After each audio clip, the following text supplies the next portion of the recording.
Inwards, outwards.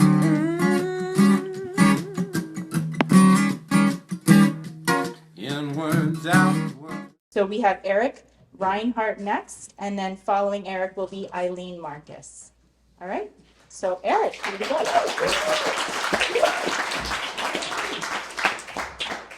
Hey, family. Hey, tribe.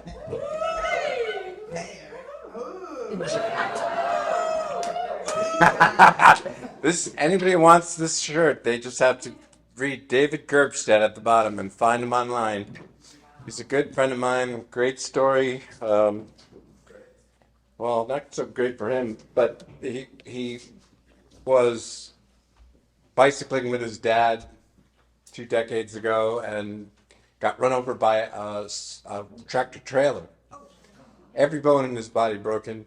They induced him into a coma for months, and he came out of it.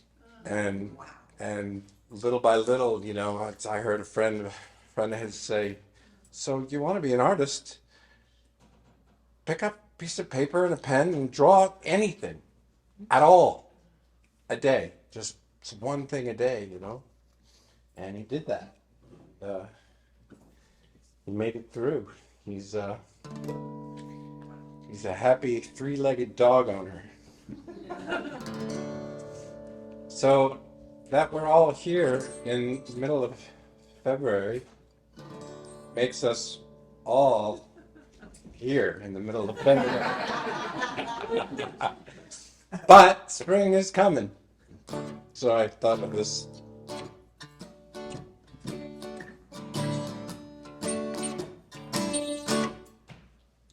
Don't worry about a thing. Please sing along. 'Cause every little thing's gonna be alright. Don't worry about a thing. 'Cause every little thing is gonna be alright. Rise up this morning, smile at the rising sun. Three little birds pitched by my doorstep,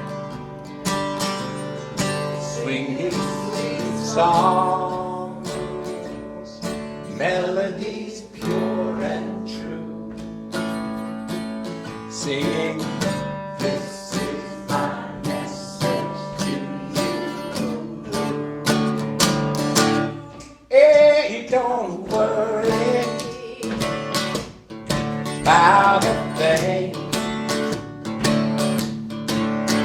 'cause every little thing is gonna be alright. Don't worry, yeah, don't worry about a thing, about any little thing, 'cause every little thing is gonna be alright. Rise up this morning, smile at the rising sun. Three little birds pitched by my doorstep, singing sweet songs, melodies pure and true, singing, "This is my message to you. One love,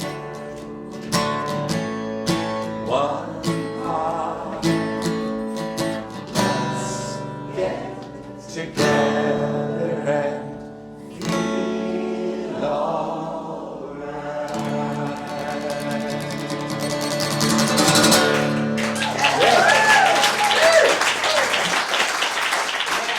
Thank you.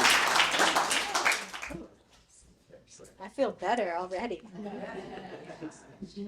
All right, so Eileen is coming on up, and then following Eileen, we'll have Amelia, and then is Kim here? Kim Kaufman? Okay, excellent. You'll be after Amelia. Thank you. I did ask for a 30-second warning because I can talk. So tonight's topic is Footloose and Fancy Free. I think of two words when I think of Footloose and Fancy Free. Say it with me. Footloose and Fancy Free. I think of Oleg Trebulinsky. And you ask, who is Oleg? Oleg was my dance teacher. The story is not as much about Oleg, but how I met Oleg. I was introduced to Oleg by Marina Kavalovaya. I met Marina when we were doing Russian resettlement stuff in New York City in the late 1990s and then early 2000s. And by 2010, the Russians, anybody Russian here? Descent? Anyone? A little doll? The Russians had really come over in full force. The borscht was being made really good. And what do you know? They were really starting to have their own clubs and exchanges. And do you know one little factoid? After saving all those Russians who came over in the, and escaped, they voted Republican when they came. It's true. So we used to do a lot of education about nonprofits and how to give back. And I met Maria because she was heading something called the Russian American Arts Foundation. And they had a partnership with the Bolshevik, I can't say any of these words, the Bolshevik Ballet. And when I met her, we were doing, really resettlement work, helping people, here's your salt, your bread, this is your new home, welcome to America, showing them how to get their driver's licenses and helping people. And eventually, it was more about helping people move up in society. And when I met Marina, she would invite me to things. Now, when a Russian person invites you to something, come to the ballet, it'll be fun. You have box seats, right? She's in a partnership with the Bolshevik. I'm not saying that word again, okay? So, but you all know what I'm talking about. She would invite me to the Russian tea room, and next to us, they'd take you through a little back door that you didn't even know was a door. It was like one of those secret panels, and next to me would be Mikhail Baryshnikov. She really traveled in these circles. We're inviting you to an art exhibit. I was at the Russian embassy, and the food. Anybody really have good Russian food aside from the caviar and the little bellinis and the the smoked salmon? They also, I'm getting off the topic, so I got to get moving. They also have the best chicken cutlets you have ever had in your life. They're so juicy. Anyway, the food, the back things. Anyway, so Marina, after I knew her for a while, she gave me a gift. Russians like to give gifts. Who doesn't like someone who likes to give a gift? And Marina gave me a dance lesson with Oleg Trebulinsky. And I couldn't say no. You cannot say no. So I go to the dance lesson. It's in a studio in Chelsea. And Olga says, this won't do. Go here for shoes.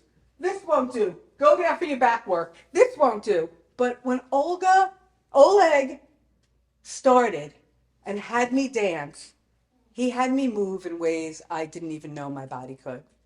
He was such a skilled pro. And the dance lesson, an hour, me on my feet for an hour, even then was a lot of work, me on my feet, and we danced, and I wanted to do more lessons with him. So I invited a friend, and for about 5 or 6 years, we took lessons. We waltzed, we rombed, we cha-cha'd, we even, what's that really fast one? We la passe doble. I can't even remember them, but I do remember how I felt with Oleg. But what's really interesting about this is we would show up every week, and Oleg was always so professional. And as I said, he was telling me, you get the shoes here, you get the body work here.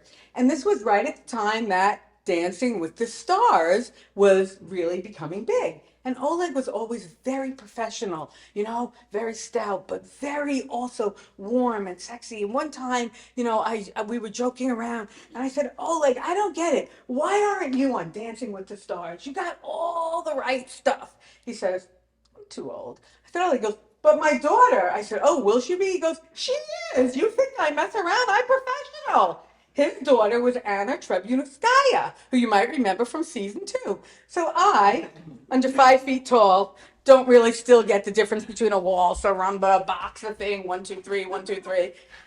I learned to dance by someone who not only taught but birthed one of the Dancing with Stars professionals. And to this day, when I think about Footloose and Fancy Free, I don't think about, a roadhouse somewhere in Minnesota or something like that movie. I think about Oleg Trebunsky, the delicious chicken cutlets that Maria introduced me to, and how whenever I danced with Oleg, I could fly and soar and feel light on my feet and really could go anywhere. Thank you.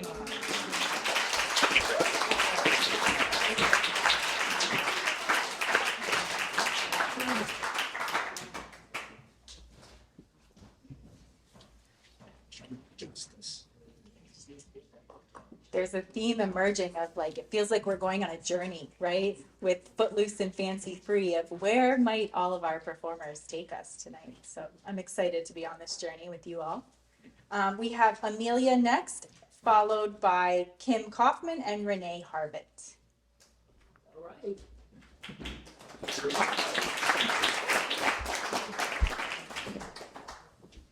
Okay. Not to kill myself. Yeah, don't kill yourself. Same height as, There you go. You're good. yeah, perfect. Hi, everyone. Great seeing you all again. Gosh, it feels like coming home every time I'm here. I feel as though I live many lives, and every time we have to do a thing here, I delve into my little bag of where was my life whenever. So I was thinking about this one. I had an apartment in New York on West 10th Street. It was a 4-flight walk-up, tenement building, tub and kitchen. And I was thinking about chutzpah. I think you all know what the word is.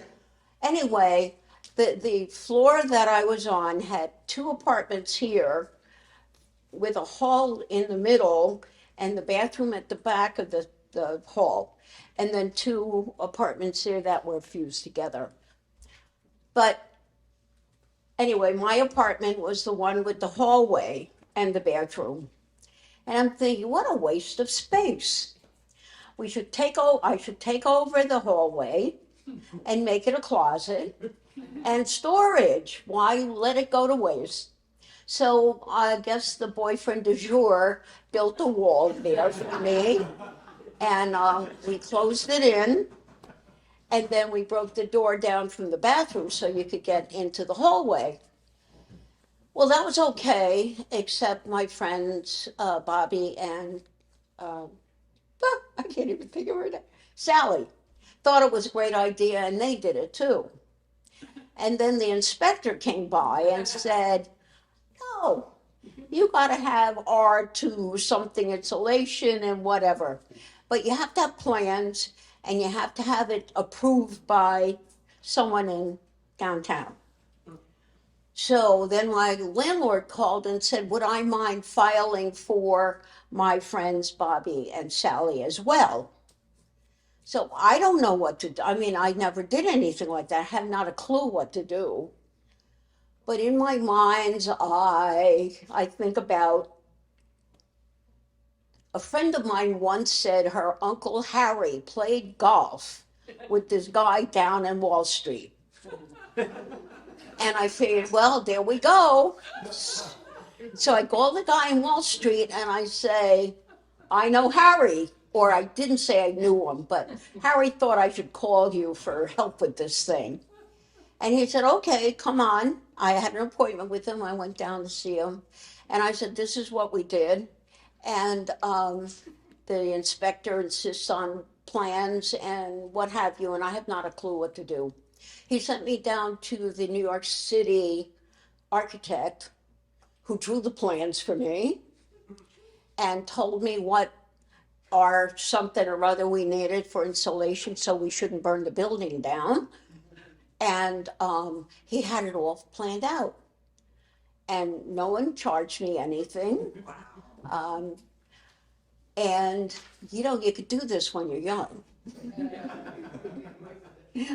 So anyway, I had the plans and the whole thing, and the inspector was going to come and look at all of this. And I was down in Sally's apartment. He was going to go there first. And Sally sort of added a little sweetness to the event. She wore a dress with a zipper down to her puppy. And she says, not quite there, but she said, it doesn't hurt if they have something to distract them. So the guy comes over and he's very impressed. Loves the plants.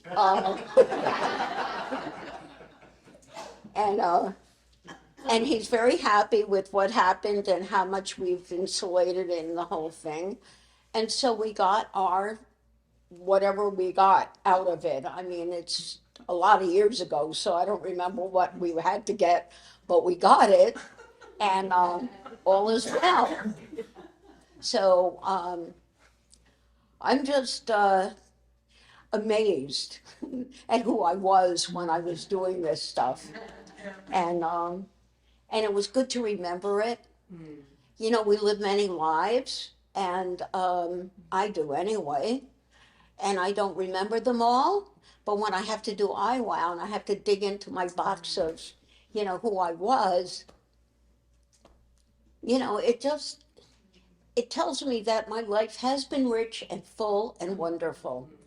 And I'm so grateful for all the experiences and the challenges, and yeah, it's been a good life, and this is part of it. Thank you, everyone.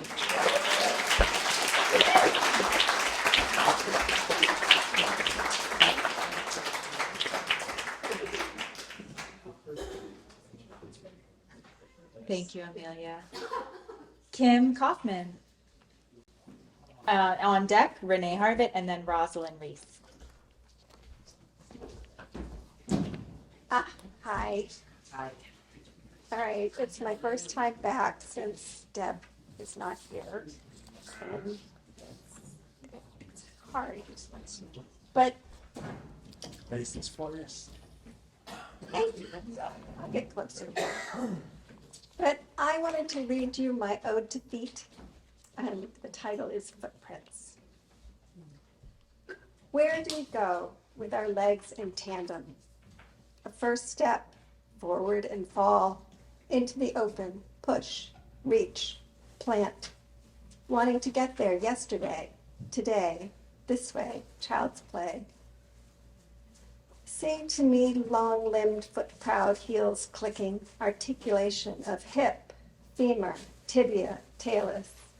Oh, feet, the trails you have followed, strode and strolled the distance, thick-soled in your nakedness. You are enthusiastic stomper, high and mighty prancer, enduring dancer. Footprints of the Buddha, worn smooth by many foreheads, bow down to the feet of the saints as they trail the dust of glory, lotus blossoms beneath each step, O holy feet of light. Puzzle of the Tarsus, adoration of heel and pad, of toe and nail, I touch your wiggling, the calluses that scrape my leg in bed, alligator skin, fissured stone, rough and cold petal-painted toes.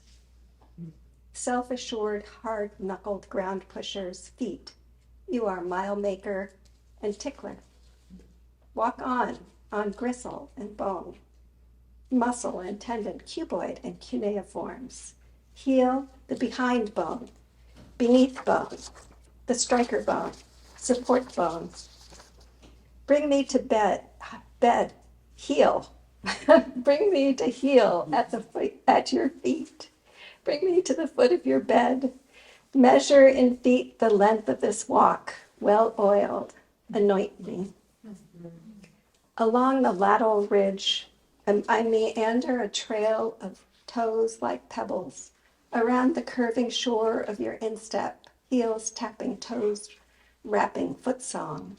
Oh, through hiker, along the mossy paths, meeting soil, rebounding, all destiny and destination. I am the footfall following the mark of your well-worn shoe.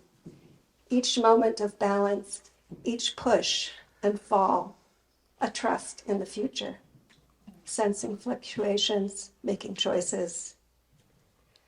Everlasting bounders spring from earth to air to ground again. Oh, great.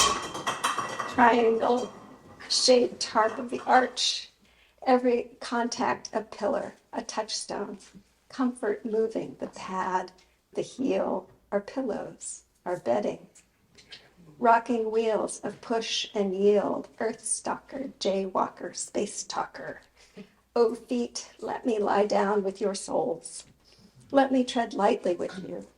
I follow your tracks in the sand and onto dirt, turf, tarmac, floor, and on to the next step.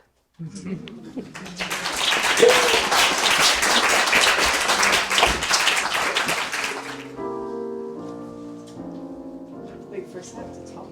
Sure. So the other thing that's going to be making this fun is that I'm hoping everybody will sing along. This is Imagine the Anthem, and it's to the tune of Amazing Grace. Hi, Roz. Hi, Bob. Hi, everybody. Okay, is everybody ready? Yeah. Are you ready? Yeah. Okay.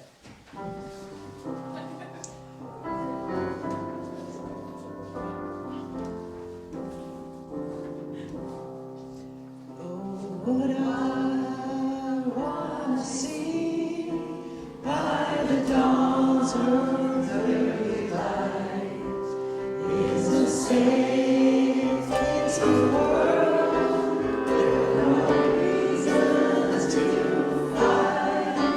The stripes and bright stars stand for peace, not war. For with you we watch where children are beaming. Rockets, red glare, no bombs bursting in air. Sweet dreams through the night when we're no longer scared.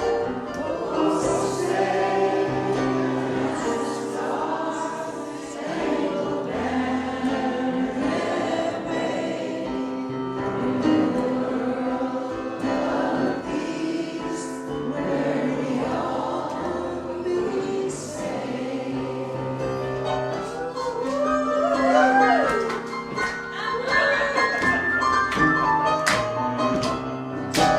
You can dance.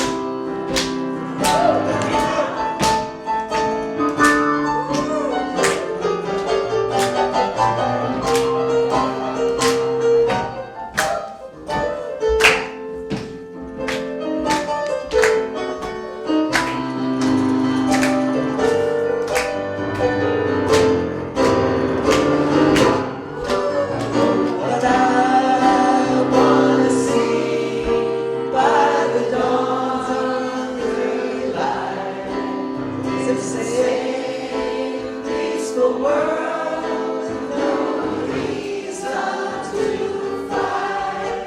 Let the stripes and white stars stand for peace, no war. For the beauty we watch where children are beaming. No more rockets. Red flags. No bomb bursting. Sweet dreams through the night when we're no longer scared. Oh, sacred and star-spangled banner yet wave in a world of peace where we all be safe.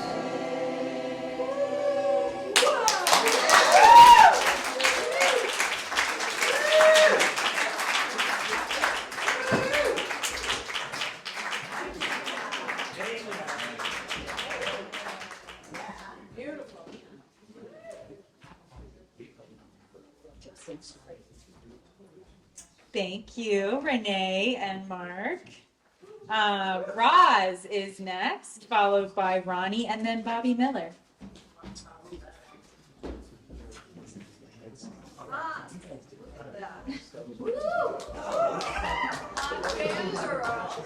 Yeah. Oh my God.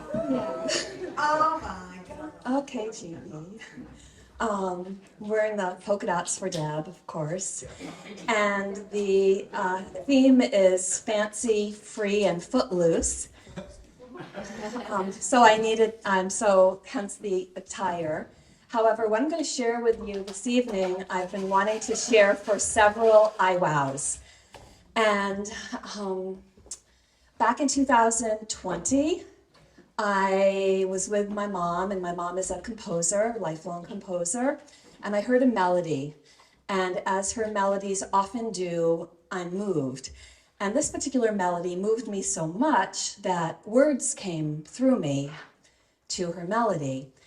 And then, so the basis of the song was COVID, wanting heaven on earth.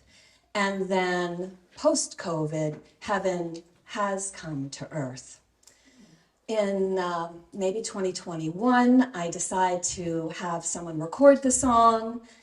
And then this past year, for my mom's birthday, my nephew, who's a photographer, had gone out west with his mom. He's 19, his name is Eli. And he decided for my mom's birthday to make a video with his photographs. So what you're about to see is a 3-generational collaboration of my mom's music, which inspired me to have the words come, which then inspired Eli to make this video. It's Heaven on Earth, and I feel as if Deb's legacy is bringing heaven here, right here to earth. And so this is for Deb and everyone.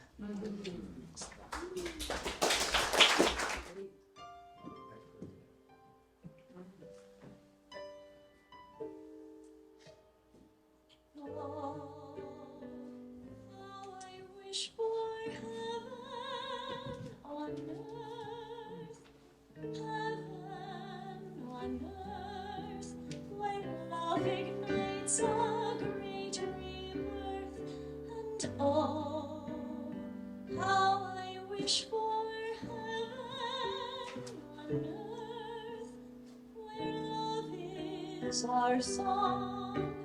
And here's the place we all belong. And just imagine people on the street sending love to all, every being that we meet. And if you're feeling despair, know that love is there, and you'll find yourself in heaven here on earth.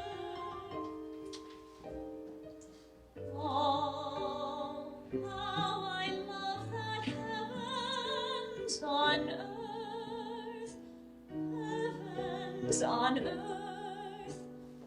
We have had a miraculous birth, and oh, how I love that heaven's on earth, where love is our song.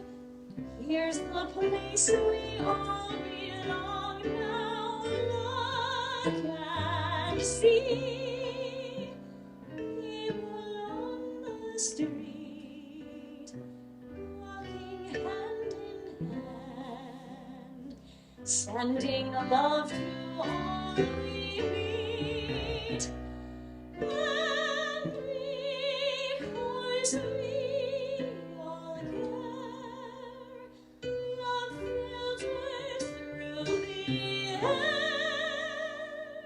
and you'll find yourself, we find ourselves with heaven here on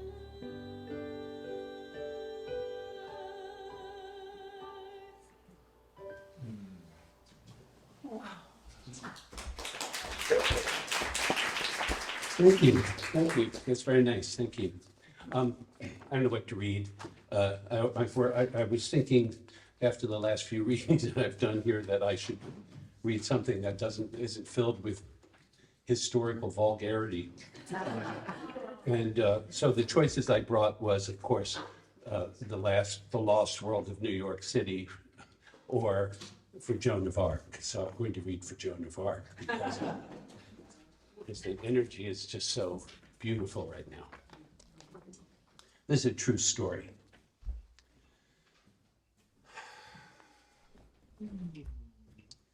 There is a greater reality than this world. There is a greater power than this world. And it revealed itself to a young girl of 17 at a time when the world stood still. Oh, Jean, I crossed an ocean for you. Jean, I crossed a continent for you. I looked and looked for a sign of you. I stood in the room where you were born, felt the presence of your childhood, what there was of it. I walked in the meadows where the voices first spoke to you and listened. I heard only your absence. I crisscrossed France just as you had, in search of you and your journey and your destiny. My heart fell captive to you over and over at the location of your arrest. I climbed each stair of the tower where you were imprisoned. I sat on the stone slab where you slept, where you were raped and chained. I sat with eyes closed and witnessed the roughed hands that ripped your clothing. I heard your prayers of compassion for the men who tortured you. I walked down the stairs to the place of trial where they laughed at you and made a mockery of your gift. I stood at the foot of the flames where they burned you while you waited silently to enter death and the gates of heaven. I saw their faces when they, in shock, realized that they had martyred a saint. And nearly 500 years later, your power remains for any who seek it. I found you on my journey in a cold, damp cathedral in France, where I stood before your marble statue that was dressed in your armor, holding the banner that you had carried across France that you never once let touch the ground. And I watched a holy lady bow before you and weep for your pain.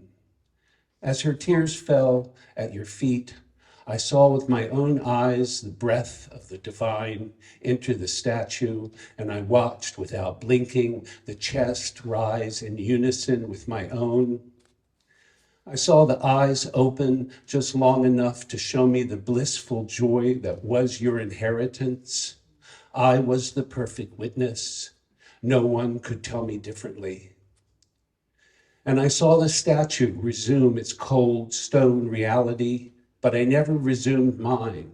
And even to this day, when I feel weak or lost or lonely or afraid of this brutal world we live in, I think back to that cold winter day in France, having given up hope of ever finding my sweet Joan.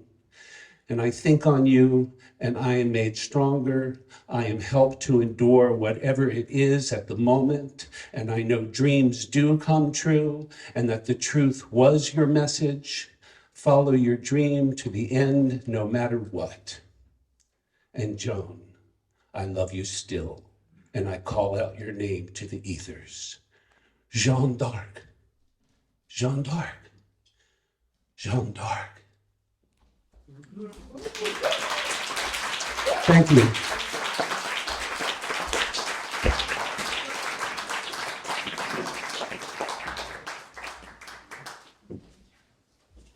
Thank you, Bobby. Steve Mole, followed by Kristen Grippo, and then the steward.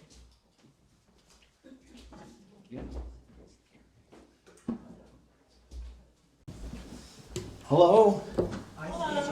Normal day today, I say. We hope, right? So, driving over here, I was Footloose Fancy Free. My favorite performer is Ian Anderson. of Jethro Tull.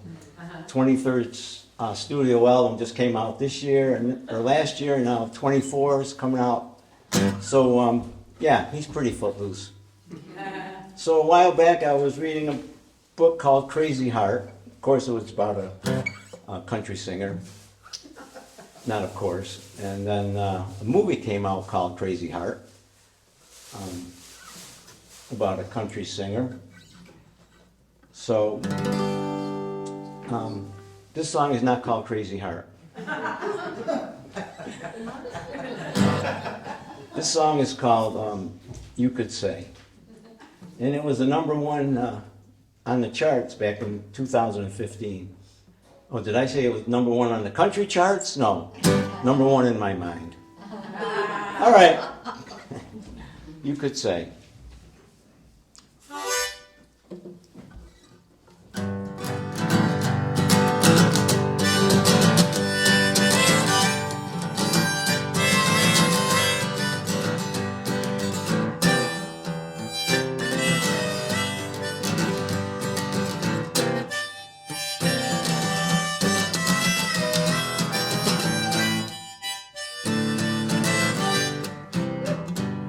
You could say I got someone on my mind.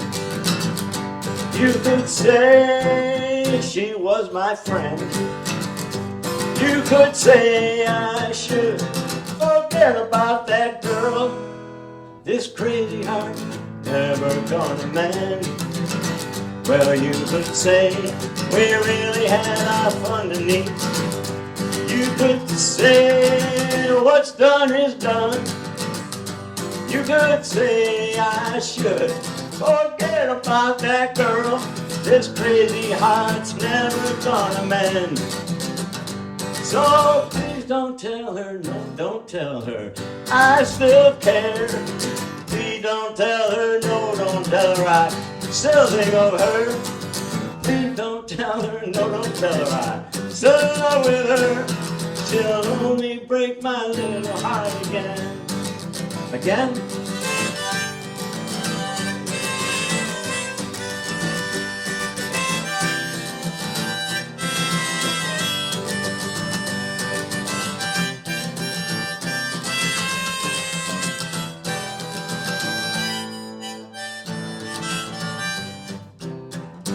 You could say all things must pass. You could say she just might be my last. You could say I should forget about that little girl. This crazy heart's never gonna mend. So please don't tell her, no, don't tell her I still care. Please don't tell her I still think of her. Please don't tell her, no, don't tell her I'm still in love with her. She'll only break my heart again. Well, you could say I got someone on my mind. You could say she was my friend. You could say I should forget about that girl. This crazy heart never gonna mend. Thank you very much. Hey, Kristen.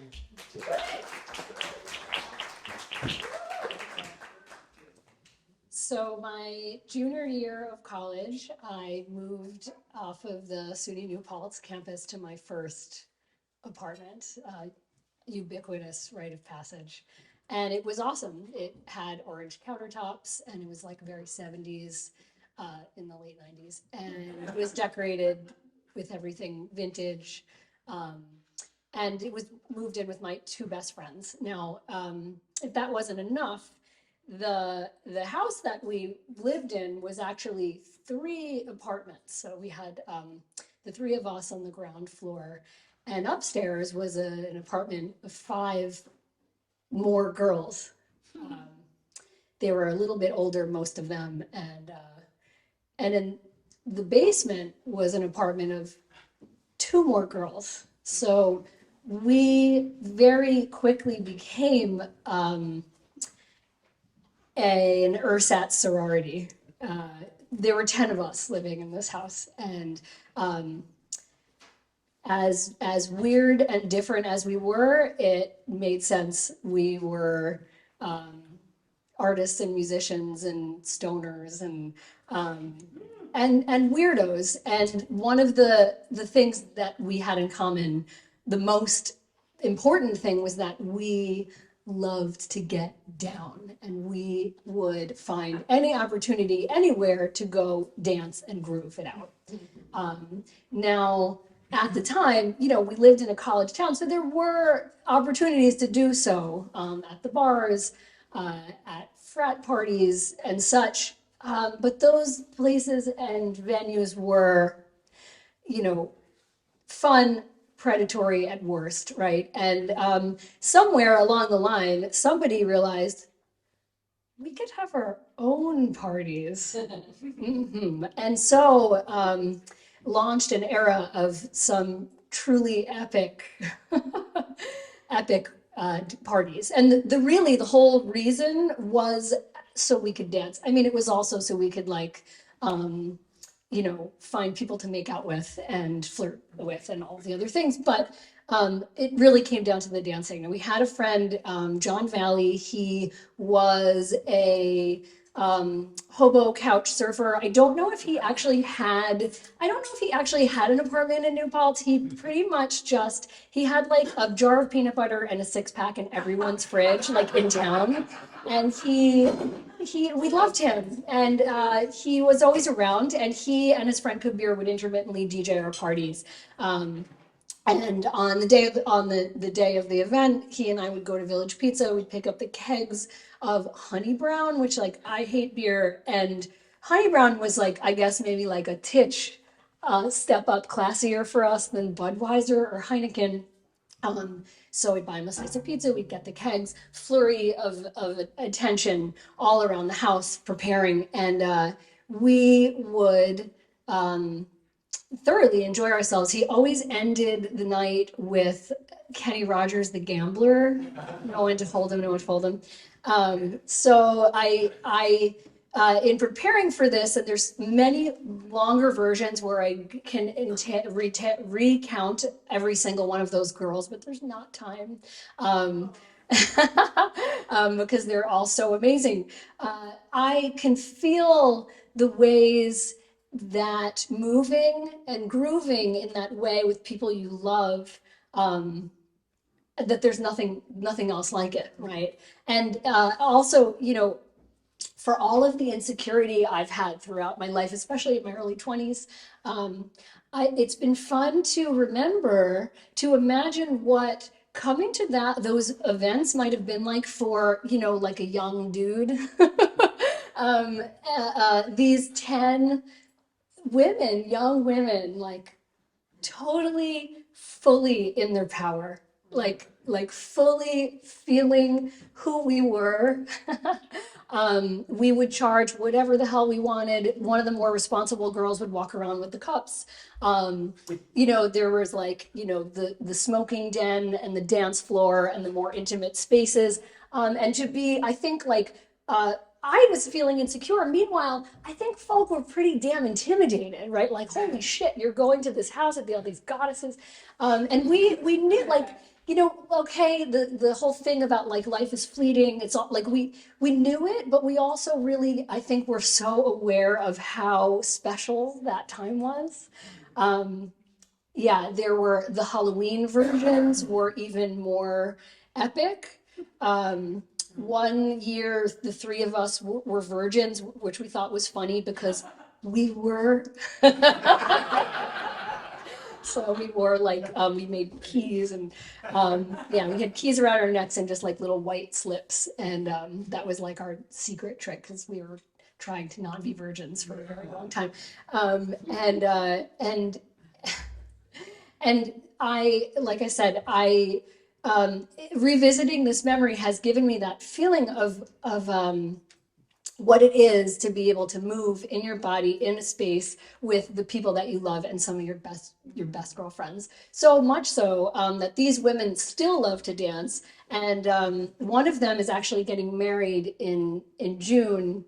and she is not having any kids at her wedding, not even her own, just so that we can groove on the dance floor without any interruption. So you gotta know when to hold them, know when to fold them, know when to walk away, know when to run. You never count your money. When you're sitting at the table, there'll be time enough for counting when the dealing's done. Thank you.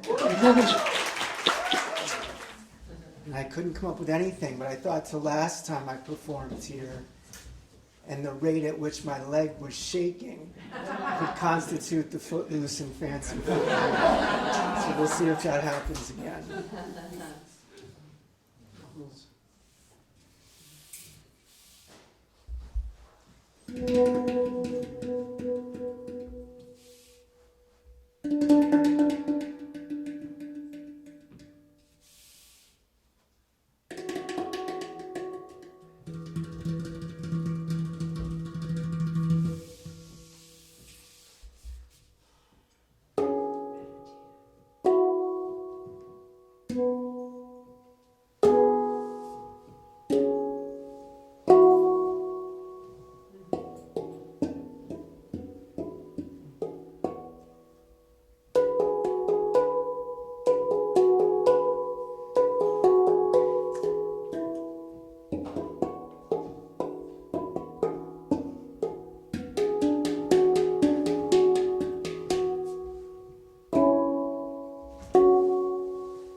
So we're about halfway through, and it occurs to me that I had forgotten to ask at the beginning, how many here are first timers? Yeah, nice.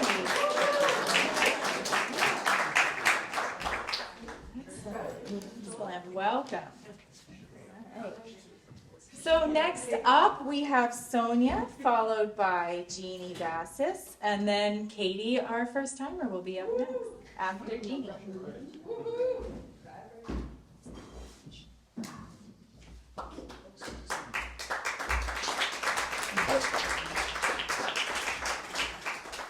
Hi, all. Last week was Holocaust Remembrance Day, and I was really surprised to learn how many people don't really know about the Holocaust. And I wanted to read you from a book I wrote that was published a number of years ago called The Holocaust Kid, but I just wanted to read a piece of it to commemorate Holocaust Remembrance Day. I don't ever remember not knowing. The word Holocaust was not used in my home. It was during the war. I am named Sonia Hanna, after both of my parents' murdered mothers. I spent my first year with hundreds of Jewish refugees, orphans of large families and communities in the American zone of the displaced persons camp in Landsberg, Germany. Polish and Yiddish swelled the air. We came to America. I forgot my Polish. I was an American girl with no accent. I had friends, my own life, which I longed to grow into, like a pair of oversized shoes. When I left home, I intended to create a self that had nothing to do with my parents' past, but I wanted to be a writer, a dangerous vocation. It is our way to tell tales, bug-eyed people of the book. We become writers and therapists because we believe in the power of storytelling, as if the right arrangement of words could release us. As a child, my parents' stories held me with the power of prehistoric myth. Such stories, lives saved by split-second decisions, coincidences that strained credibility, amazing reversals. One of my parents' friends had been in the showers when the gas failed and her execution was postponed. Another had been dropped in a mass grave, pretended to be dead, and climbed out in the dark. Then there were the unlucky ones. The man who lit a cigarette and was shot. The young mother who was taken away, leaving behind her little boy, Ijo. My mother and several women in the camp hid him in a hole in the wall. Somehow he knew not to cry. They watched fearfully as Ijo grew larger, knowing he would soon be discovered. One day they returned from work and he was gone. I don't ever remember not knowing. I believe I sucked the knowledge in my mother's milk. It gave me a secret life that was as voluptuous as it was tortured. Then I saw my first footage of the camps. Maybe I was 8. I had walked in as my parents sat in the front of our black and white Westinghouse television. I watched hundreds of naked bodies, more bone than flesh, dumped in the bottom of a huge cavity. The skeletons dropped like debris into the mass grave. I observed close-ups of faces with vacant, wide-eyed stares. I stood there as my mother wept. My father peered intently at the television set as if he might recognize someone he knew. Neither noticed me. We call ourselves 2Gs, group shorthand for second generation, the survivors' children. We have organizations with names like the Generation After, support groups and kinship meetings, well-attended conferences in the States and in Israel. There is even a group 1-to-1 which joins children of Holocaust survivors with children of Nazis. While the survivors seem to have the ability to go on with their lives, the bar mitzvahs and weddings of their children are huge, festive affirmations of life. It is their children who spend much of their time, not to mention money, talking to PhDs and MSWs. In unaccented, well-reasoned English, we speak of anger, guilt, trying to separate ourselves from our parents and their Holocaust past. Secretly, we believe that nothing we can ever do will be as important as our parents' suffering. There is a hierarchy of suffering. Treblinka survivors feel superior to the ones who were in Terezin summer camp in comparison, who are above those in labor camps, who supersede the escapees to Sweden, Russia, and South America. The key question being, Where did you spend the war? The more dire the circumstances, the more family murdered, the greater the starvation and disease, the higher the rung in this social register. Most of my life, I've been urged, goaded, and beseeched to remember. I even received letters that begin, "Dear Survivor," and end, "We serve notice to the world that the Holocaust can never be forgotten, must never be repeated. Your commitment to bear witness must go on. We are not a people who forget." Parrot-like, the second generation echoes the injunction of memory, the commandment, Zachor, remember. Remember what? Lives extinguished, privates mutilated, dead grandparents, non-existent uncles, aunts, cousins, childhoods, entire countries and cultures lost. I knew no one. I had seen nothing. I had no personal experience of the war, yet I was born on the other side, lived my first year in a refugee camp. My father had numbers, my mother nightmares, and I their fierce, anxious love. I had almost not been born, but for a whim, a white scarf, and an impulse to run into the forest. Thank you.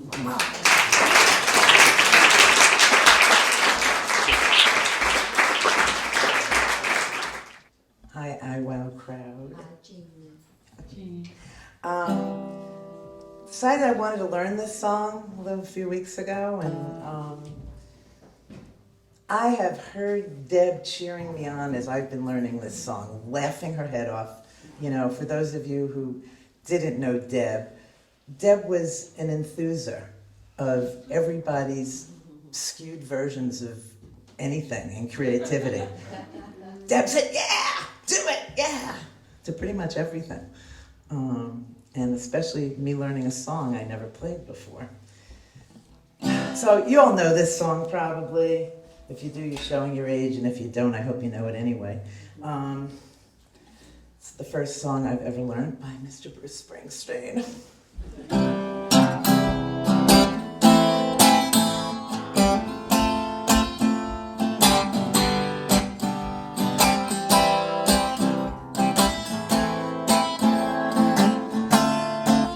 You know what it is? Sing with me. Got a wife and kids in Baltimore, Jack. I went out for a ride, I never went down. Like the river that don't know where it's from. I took the wrong turn and I just kept going. Here we go. Ready? Everybody's got a hungry heart. Everybody's got a hungry heart.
we do a little bit of ooh, ooh, ooh,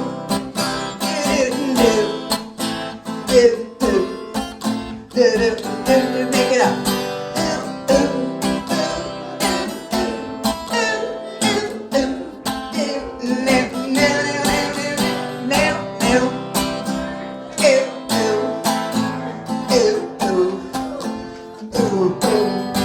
Last time.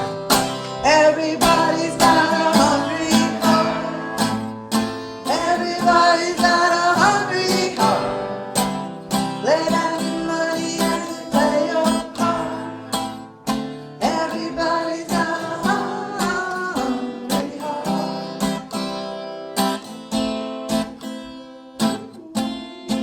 I like that too.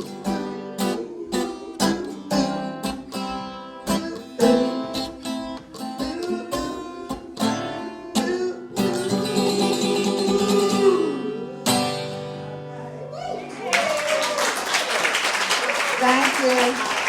Oops. Take it fun. Thank you, Jeannie. So let's give a warm welcome to Katie Herbst for her iWow debut.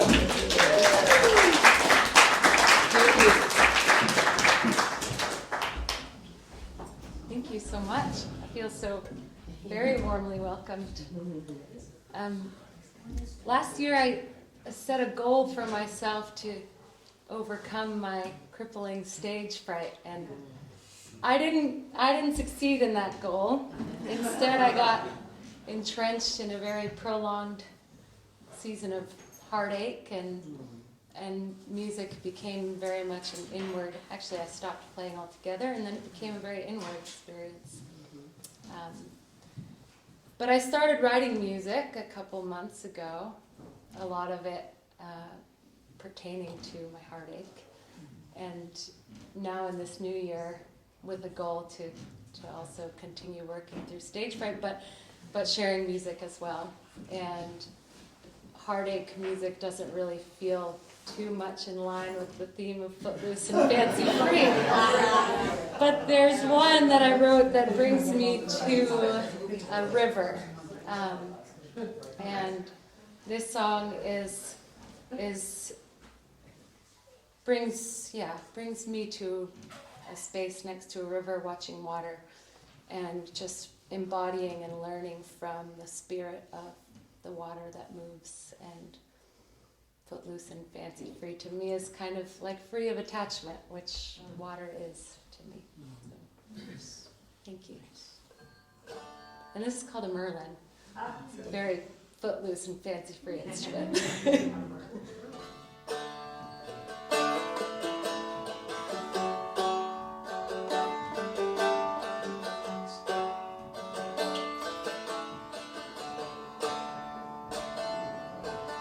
When I go down, when I go down to the river, so sweet. When I go down, when I go down, oh Spirit, it comes alive in me. I will listen to her call for motion through the falls, channels clearing as I'm winding out to sea, and then beyond. When I go down,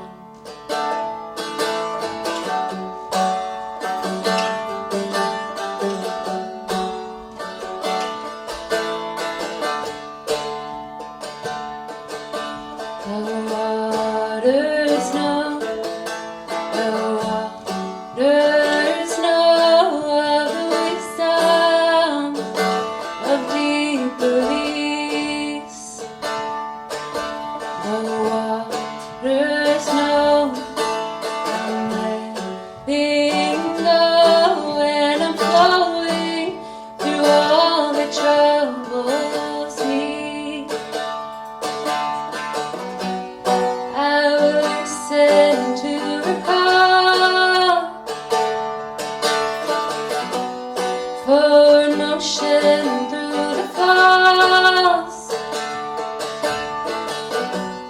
Channels clearing as I'm riding out to sea and then beyond. I will find my way around and through, ever changing in the ways I move. Take the space of the place I'm in. Easy's mine when I remain fluid. I will find my way around and through, ever changing in the waves I move. Take the space of the place I'm in. Easy's mine when I remain fluid. I'm listening to the call forward motion through the falls. Chance clearing as I'm lying out to sea and then beyond. When I go down,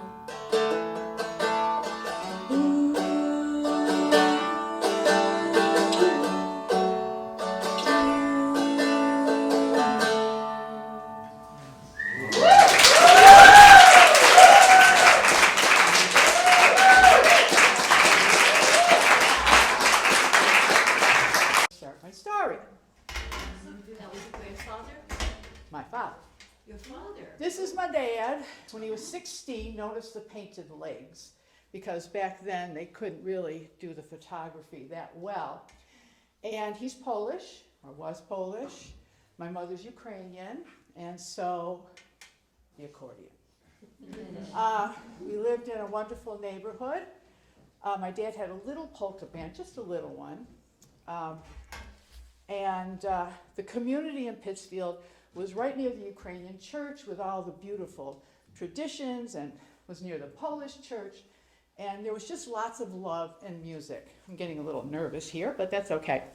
So I had to get an accordion when I was 10.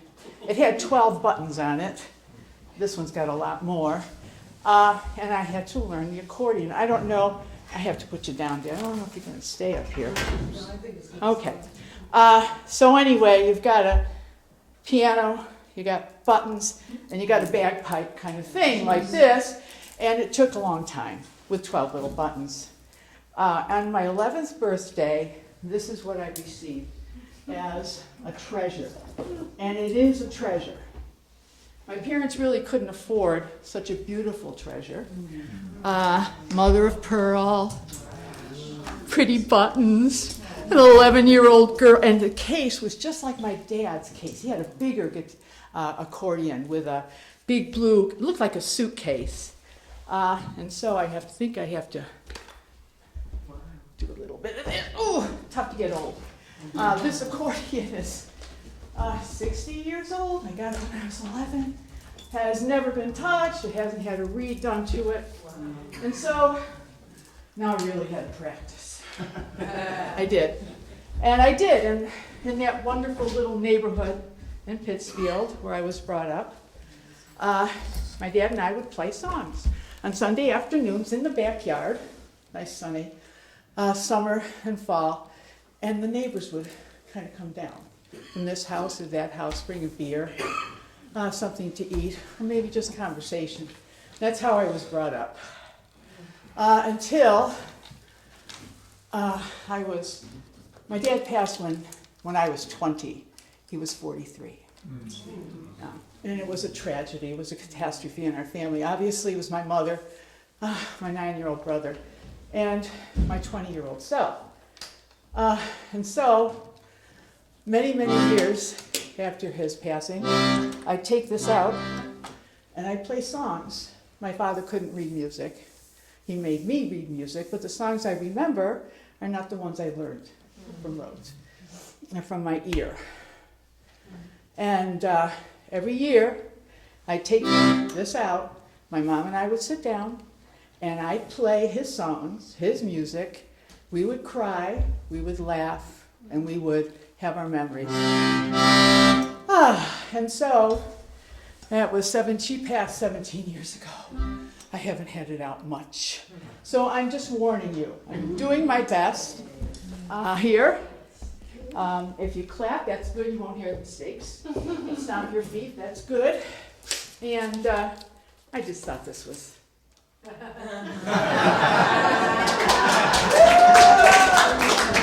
I'm trying my best. It's probably the only song I know. Not really. What happened was when I saw Footloose and Fancy Free, I said, oh, I never do a theme. What am I going to do? How am I going to strum something on that auto part of mine or my bowls? And then I remembered this under my bed. Oh, Lord. Hey, Dad. Okay, and listen, if it goes real bad, we'll cut it.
Lisa's in the right element.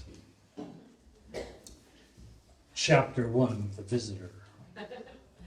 The snow day you always looked forward to finally came, as predicted, the very day before Valentine's. This was back in 23. Valentine's, geez. I have no use for that one anymore, not since my last girlfriend at all. It was just me and the collie. I call her Collie. Us and this great 4x4 I bought off my uncle last fall.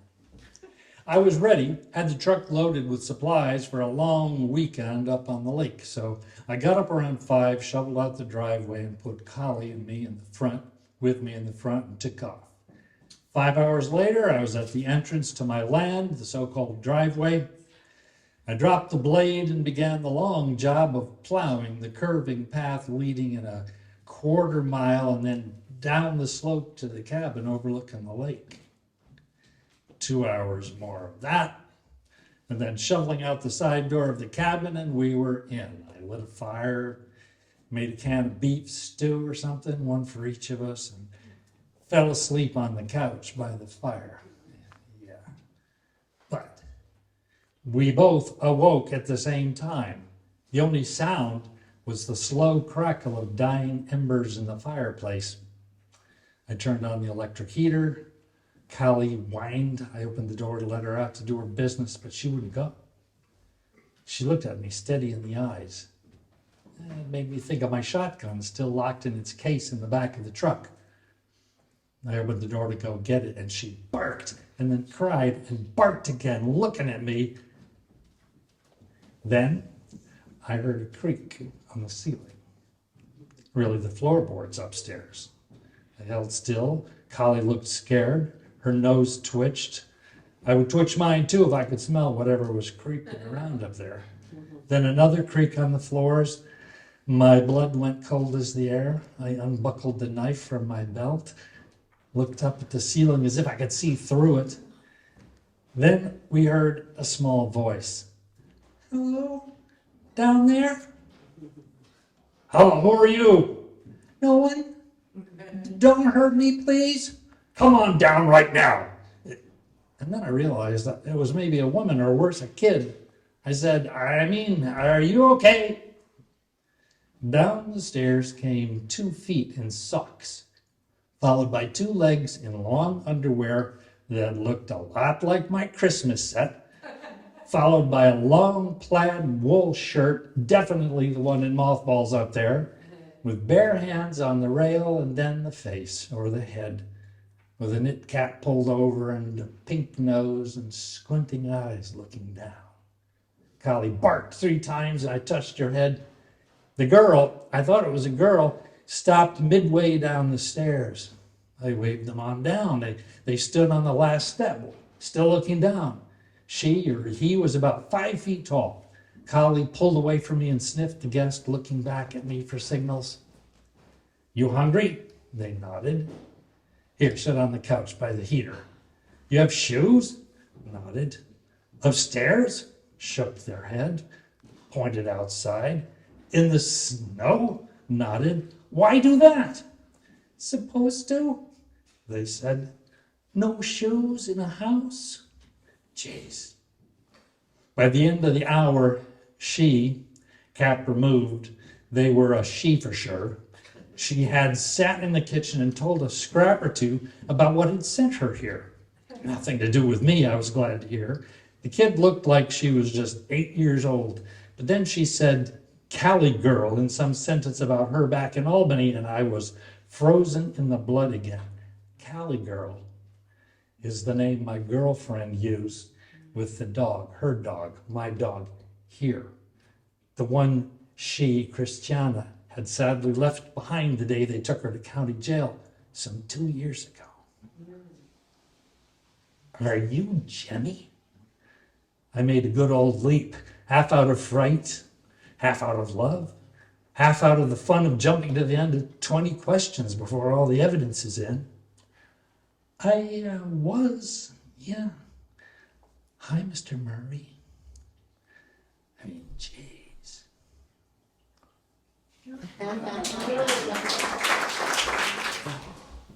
So, I don't really know the song, but you don't know either. And I'm going to teach you your part so I can remember what my part is. Now, I made a little recording for myself just to remind myself how it goes.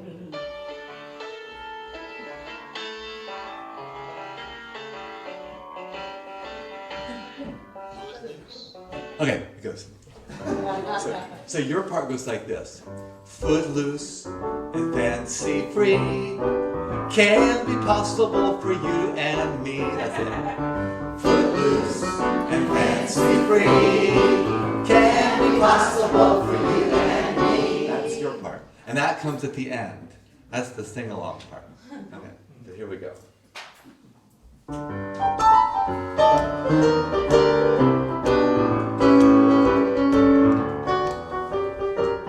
Footloose and fancy free, our nomadic forebears wish we could be, eating fruits and nuts from the trees, and of course the honey from the honeybee.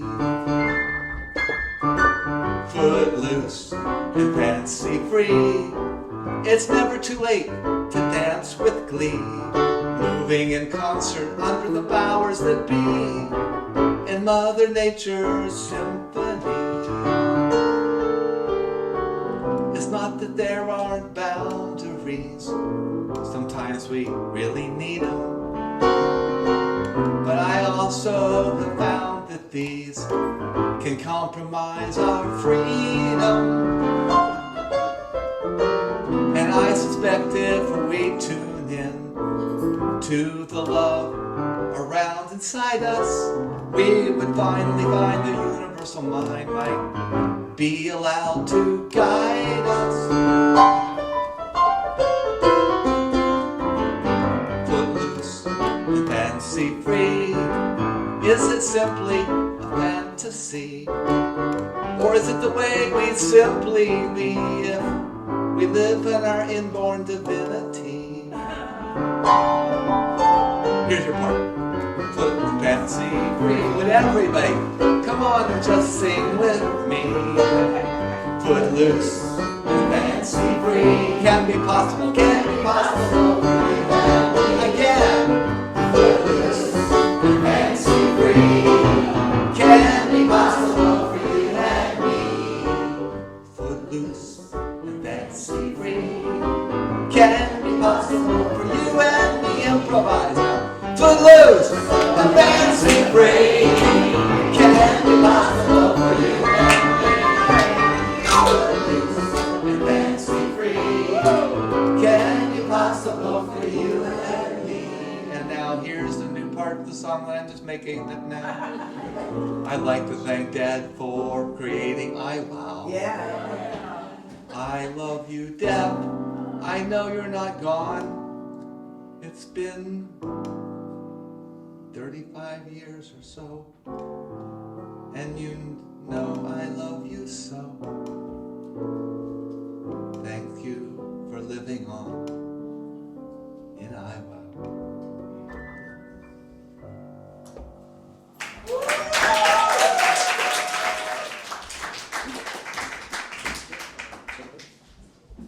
So how's, I'm on the mic, okay. Because you never know how, where you're gonna be here. Excuse me. I'm talking about Footloose and Fancy Free. I'm talking to us right now, and here's what I think. When I lived in California in the 70s and 80s, my persona, at least in my imagination, was footloose and fancy free. I was far from my New England roots and from my family and friends from before my move. I was in my 20s and 30s. I was fit, competitive, never a winner, but always second or third, and always in the top 20% of the women. The freedom in life I lived had nothing to do with money, because I could always earn enough. My freedom had everything to do with movement, flow, competition, and a great deal of laughter. My friends were like me, all working to support a lifestyle, whether as artists, luthiers, singers, runners, triathletes. We were beautiful in our milieu, and were always noticed and noticeable in our volume, energy, and strength. We helped each other. We celebrated our successes, comforted and helped to heal our injuries, sat around enormous fires in the Delta and in the foothills above Sacramento. We worked, we camped, we ran, we cooked, and we drank a lot of beer and wine. We didn't smoke pot or cigarettes. Our lungs were too important to us. We slept well, we ate sparsely, and we played hard. I was private and discreet. I had no family and no backup plan waiting in the wings. With no family, I was free of unsolicited advice, gossip, and nosiness. Fine with me, and I was able to be me. I worked at Macy's, California, selling Oriental rugs. We were 4 women in the rug department. The lone African-American woman worked from 5 p.m. to store closing at 9. It was her second job. I went to law school at night, and I punched out at 6. Johnny and I overlapped for an hour. Big ticket sales, furniture, rugs, fine china coupled with wedding planning were a different kind of sales force than those who sold clothing. The only other salespeople who made as much money as we did sold makeup and perfume. There was an arrogance among some of the big ticket people. Early in my time at Macy's, whose store manager was from Torrington, Connecticut, early in my time at Macy's, I noticed that one of the furniture women, the woman in charge of fine china and weddings, and my co-worker, the other full-time rug salesperson, would gather at the edge of the rug department next to our desks about 4:30. They would tell racist jokes to each other, preparing themselves to greet Johnny at 5. They were overt, obvious, and hostile. They were 3 against 1. I needed the job. I listened to this for about 2 weeks. And as I got to know Johnny, I was torn in half. She was an honest, hard worker and never stole commissions from the rest of us. In the 3rd week, I stood with these 3 women as they primed their attitudes. I said forcefully and distinctly, so they each could hear, I do not want to listen to this bullshit. And I walked away. I do not know that they stopped doing this. I do know that they no longer did this when I was in the schedule, which was 5 days a week. Johnny and I became respected friends and shepherded our sales through the gauntlet of commission theft. Bojangles is a slang word that has a footloose and fast connotations. It has elements of contention and strife. It has, historically at least, an element of pandering. It's a complicated word. Nitty Gritty Dirt Man's song of the same name is about a street performer in NOLA, New Orleans, who was jailed for public intoxication and refused to give his own name. He only called himself Bojangles. Bill Robinson, the man who tap danced with Little Shirley Temple, is my Bojangles. He was born in 1876. He was a black, very black entertainer, dancer, raconteur, and singer who broke traditional color lines by being an actual black man who performed with white men who were in blackface in minstrel performances and vaudeville. He and Shirley Temple performed in 4 movies together, a black man and a white girl. Controversial, discreet. Well done, Bill. He was footloose and appeared fancy-free because of his light touch on the planet as a performer, his wooden half-soles in his dance shoes, and his ease in movement.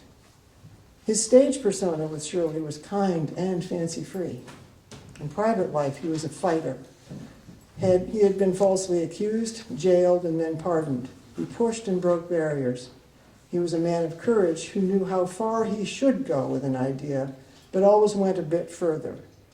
So personally experienced the deep and abiding fault lines and flaws in the US of A in the first half of the 20th century. He had successes and failures, and the failures were always a result of the audience response to a barrier he was eroding with the color of his skin. The least I can do is appear with a light touch, kindness, and be articulate. I can share, point out injustice and mean-spirited behavior. I can walk away from cruel banter and racism. Once in Boston, in the Park Street T station where the green line and red lines exchange passengers, I watched and heard a young black woman in fury yell at a younger black man who was fleeing up a tunnel to get away from her. She yelled, "You're part of the problem. When will you be part of the solution?" That is a question for us every day. We can appear to be footloose and fancy-free, fluid and graceful in our actions, at ease, wearing life like a loose garment. If only it were easy. Thank you, Kitty. All right, our final 2. So in a moment we have Annie, and then we'll finish up with Jenny and Amelia. So let's welcome Annie.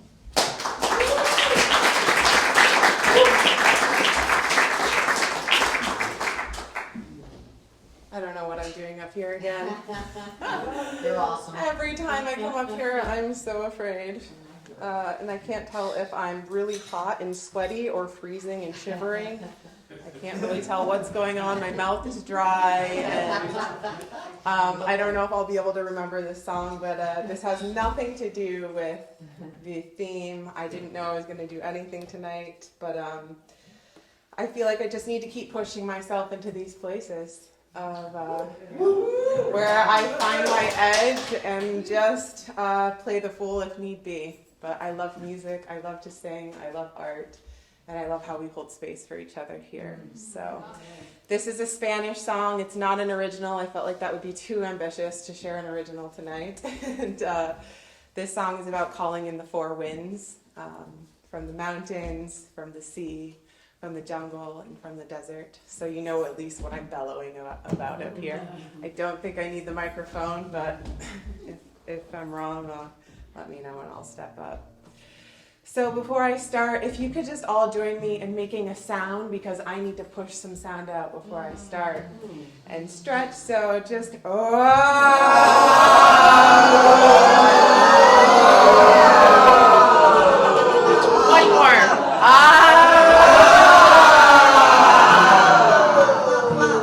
Thank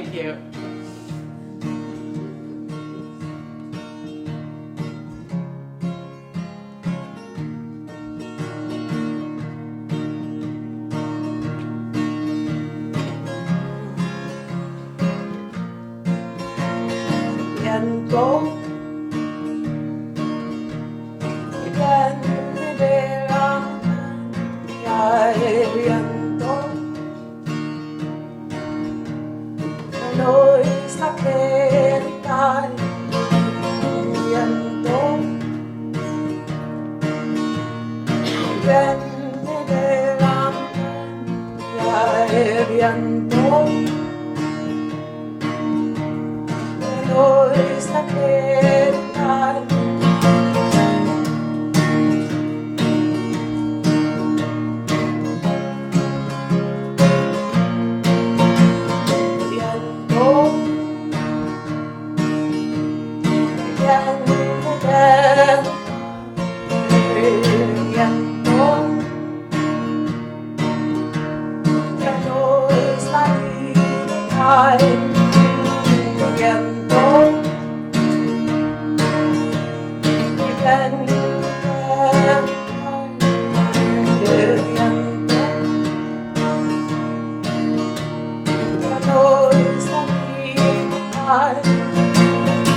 Vuela, vuela, vuela, vuela, vuela, vuela, vuela, vuela, con el sol, vuela, vuela, vuela, vuela, vuela, vuela, vuela, vuela, con el sol, ay, ay, ay, ay,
Amelia is the front man here. What do you want to say? what do I want to say? Who knows? Well, we're gonna do a turban wrapping, which maybe you've never had before. Someone took a towel and washed her hair and did it, and I thought, that's cool. So here we go. Shall we? One of you and one of me.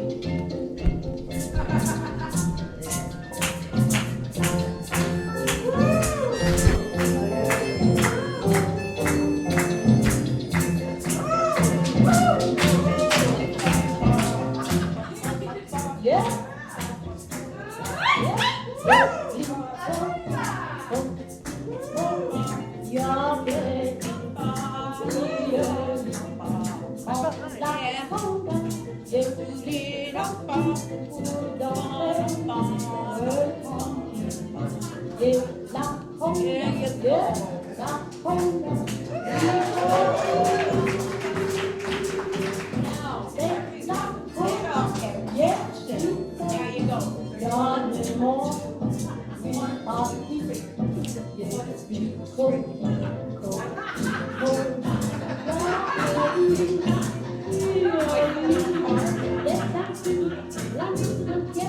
Now this is what we're all gonna do.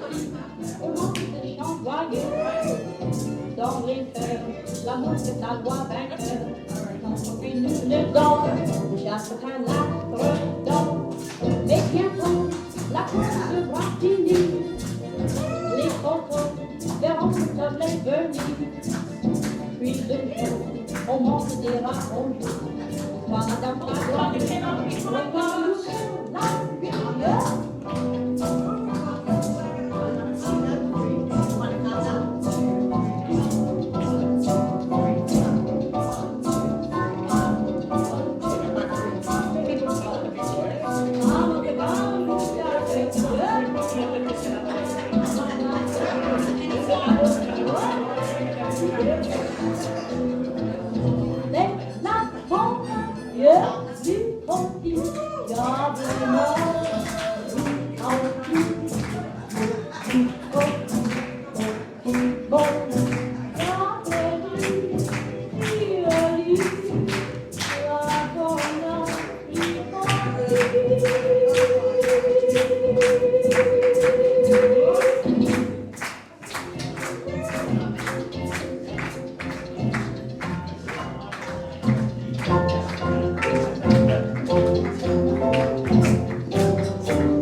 L'amour fait ta loi vainqueur. Puis nous ne donnons, chacun la redonne. Mais bientôt, la course devra finir. Les photos verront le soleil venir. Puis le jour, on monte les racontes. Voilà dans ta grande rue, reprends-nous la rivière.